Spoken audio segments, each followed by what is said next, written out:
Pay attention, because what Marvel just did, they don't want you to notice. After 10 years of woke garbage, after $1 billion wasted, after losing every male fan they had, Disney just quietly released the most R-rated, most violent, most hyper-masculine thing the MCU has ever produced. And the message, crystal clear, woke is dead. In the next 11 minutes, I'm going to show you 3 things Disney is desperately trying to bury. 1. The leaked Marvel insider memo from February that proved they were planning this pivot. 2. The actor who almost quit and forced their hand. And 3. Why Captain Marvel 3 is now in real trouble. Stay with me. Every detail is a receipt. Because here's what nobody is telling you. The Punisher. One Last Kill isn't just a one-off. This is phase 1 of Marvel's secret pivot away from the era of Captain Marvel, She-Hulk, Ms. Marvel. Every single project that flopped. And Jon Bernthal, Frank Castle himself, just delivered the message Disney has been too scared to say out loud. 3 days ago, Wednesday, Disney Plus drops The Punisher. One Last Kill. No marketing push. No premiere event. No red carpet. They almost released it in the dark. Jon Bernthal back as Frank Castle. The character Marvel fired in 2019. Too violent, too dark, too male for the new Disney era. They just brought him back. And what fans saw in the first 30 minutes? It broke the internet. I want you to understand how violent this is. The professional reviewers, guys who get paid by Disney to be nice, they're comparing this to The Raid, to John Wick, to Sicario. One reviewer literally said, and I quote, non-stop brutality. On a Disney Plus project, the same Disney Plus that streams Bluey, the same studio that gave us Captain Marvel telling kids that anger is a superpower. They just put a man on screen mowing down criminals with a .50 caliber rifle. And here's where you have to ask the question Disney is praying you don't. Why now? Why a brutal R-rated Punisher project in May 2026, after literally refusing to make this character for 7 straight years? What changed? What did they see in the numbers that made them reverse a decade of corporate policy in one weekend? Stay with me, because the answer is in a memo that leaked in February, and it's worse than anyone thought. February 14th, 2026, Valentine's Day. While normal people are buying flowers, Bob Iger calls an emergency meeting at Disney HQ in Burbank. Internal sources, and this is reported by Variety, not me making this up, Iger sat down with Kevin Feige and said 5 words that nobody outside that room was supposed to hear. Fix the male audience problem. That's the directive.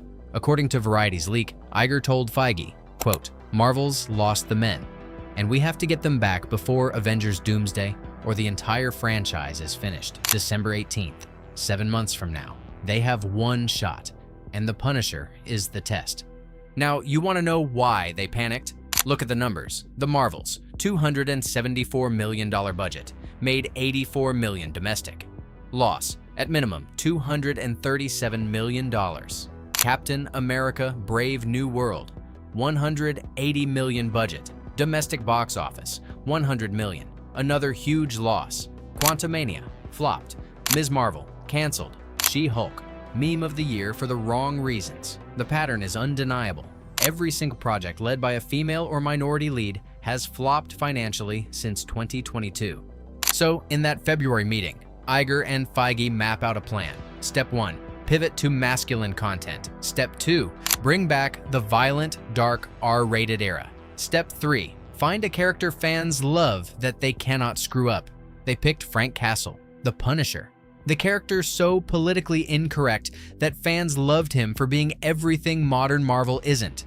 And to make sure they didn't mess it up, they brought back Jon Bernthal, the actor who quit Marvel in 2019 over creative differences. The same actor who almost said no to coming back. Let's rewind. 2019, Disney buys Marvel's Netflix shows. They canceled Daredevil, they canceled Jessica Jones, and they canceled The Punisher. Jon Bernthal, who played Frank Castle for 3 seasons, is furious. He goes on a podcast in 2020. He says, and I'm quoting, "They didn't understand the character. They were scared of him. They were scared of Frank Castle." That was 7 years ago. Bernthal walked, refused to play him again, said publicly the Punisher belonged to Dark TV, not Disney. Now, flash forward. Disney comes back to Bernthal in 2025. They beg him. They offer him money. He says no. They offer him more money. He says no. And then, according to sources at The Hollywood Reporter, Bernthal told them, quote, "I'll only come back if you give me total creative control. R-rated. No Disney Plus censorship. No woke focus group rewrites. The Punisher I want, or nothing." Disney, the same Disney that fired Gina Carano over a tweet. The same Disney that rewrote Captain Marvel 3 times for sensitivity. The same Disney that gave James Gunn the boot over old jokes. That Disney said yes. Total creative control.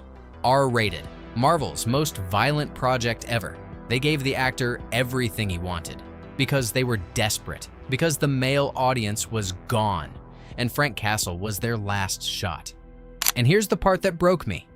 Disney didn't just give in to Bernthal. They're also bringing back Charlie Cox as Daredevil. They're also bringing back Vincent D'Onofrio as Kingpin. They're bringing back the entire Netflix-era violent Marvel. The era they canceled because they're terrified the casual MCU is finished. And one Marvel insider, name withheld for obvious reasons, told Hollywood Reporter, quote, "We're not in damage control. We're in panic mode. If you're still here, subscribe. We expose the collapse Disney won't talk about. Drop a comment. Should Marvel kill the Captain Marvel era? I read everyone. But there's another reason Disney is in panic mode, the reason nobody wants to admit. James Gunn at DC Studios, the guy Disney fired in 2018, is now beating them. Superman 2025 opened to $220 million worldwide. The Brave and the Bold is tracking huge. DC is giving fans hyper-masculine, R-rated, no apologies superhero content. And Disney is watching their hero franchise bleed audience to DC every single quarter. Now, here's the gossip nobody is reporting. James Gunn allegedly tried to poach Jon Bernthal in late 2024. Wanted him for DC's Authority project as a different character, with creative freedom, with R-rated material. Disney found out, panicked, came back to Bernthal with any terms he wanted to keep him from defecting to DC. The Punisher, one last kill, quote unquote, wasn't just a project. It was a hostage negotiation. And it's working for DC. Look at the numbers. Superman, $220 million opening. Peacemaker Season 2, biggest streaming launch of 2025. The Penguin got nominated for 9 Emmys. Meanwhile, The Marvels flopped. Captain America Brave New World flopped. Thunderbolts, opening below expectations. Every single project with a non-white male lead since 2022 has lost Disney money. Everyone. And here's where it gets brutal for the woke era. 2 weeks ago, late April 2026, Disney did test screenings for Captain Marvel 3. Brie Larson back, Tessa Thompson back. Yes, the same Tessa Thompson who said Marvel needed quote-unquote more black female-led superhero films. The test screening scores leaked. Screen Rant and Variety both confirmed. 28 out of 100. 28. The worst Marvel test screening since Eternals. So, what did Disney do? 3 days after that test screening, bombed. They greenlit more Punisher content.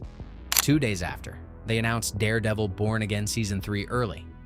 1 day after, they leaked the news that Wolverine is getting his own dark project. Notice anything? Every single one of those announcements, a male character, dark tone, no woke messaging. They're burying Captain Marvel 3 in real time. And the deepest gossip nobody is reporting? Sources say Brie Larson has been told, privately, that her Captain Marvel arc ends in Doomsday. She doesn't come back. The character gets handed to Iman Vellani permanently. Disney is paying Larson out of her contract, a reported $11 million, to walk away, quietly, so they can officially bury the era. The Marvels was her last starring role, and it's been 22 months since she's had a new acting project announced. 22 months for an Oscar winner. Read that again. For 10 years, we were called racist, sexist, toxic, for wanting Marvel to make the kind of stories we grew up with. Captain America punching Nazis, Iron Man being arrogant and brilliant, The Punisher being violent and uncompromising. Hollywood lectured us. They told us our heroes were problematic. They replaced them with characters nobody asked for. and we watched as the box office numbers proved us right, over and over and over again. And now Disney is admitting we were right. The Punisher. One last kill is their apology. Without saying sorry, they're bringing back the masculine era, the violent era, the PRE woke era, because the numbers don't lie. The fans were right. We were always right, and it took Disney losing $1 billion across the Marvels, Acolyte, Quantumania, Indiana Jones 5, Snow White, to finally admit it. And it's not stopping. Watch the next 90 days. Disney is going to quietly cancel She-Hulk Season 2. They're going to delay or kill the rumored Riri Williams Ironheart series. They're going to bury the Echo spinoff. And they're going to announce, sometime before Avengers Doomsday, that the whole tone of the MCU is changing. The era of girlboss Marvel, dead. The era of woke lectures from superheroes, dead. And the man who killed it? Frank Castle, with a .50 caliber rifle, on Disney Plus in 2026. This isn't just Marvel, this is Hollywood. Star Trek is dying at Paramount. Star Wars is collapsing. Mandalorian and Grogu in 8 days will be the lowest opening live-action Star Wars since Solo. Doctor Who got shelved by Disney for being too woke for America. And now Marvel, the biggest media franchise on Earth, just publicly raised a white flag. The woke era of Hollywood? It's over. May 2026 is when it officially died. They told us we were wrong. They lectured us. They canceled the actors who agreed with us. They burned down our franchises. And then, when they realized they had killed their own golden goose, they came back to us. With Frank Castle, with a brutal R-rated project, with Bernthal's exact words from 2020. They were scared of him, vindicated on screen. They were scared of the truth. Now the truth is mowing down enemies on Disney+. And it's rated R, and it's the highest streamed Marvel project of the year, December 18th. Avengers Doomsday, the biggest test in Marvel's history. Robert Downey Jr. returning as Dr. Doom. The Russo brothers back. And the question that's going to define Hollywood for the next decade. Can Disney finish the pivot they just started? Or will Marvel sink under the weight of 10 years of woke garbage? 7 months. The countdown is on.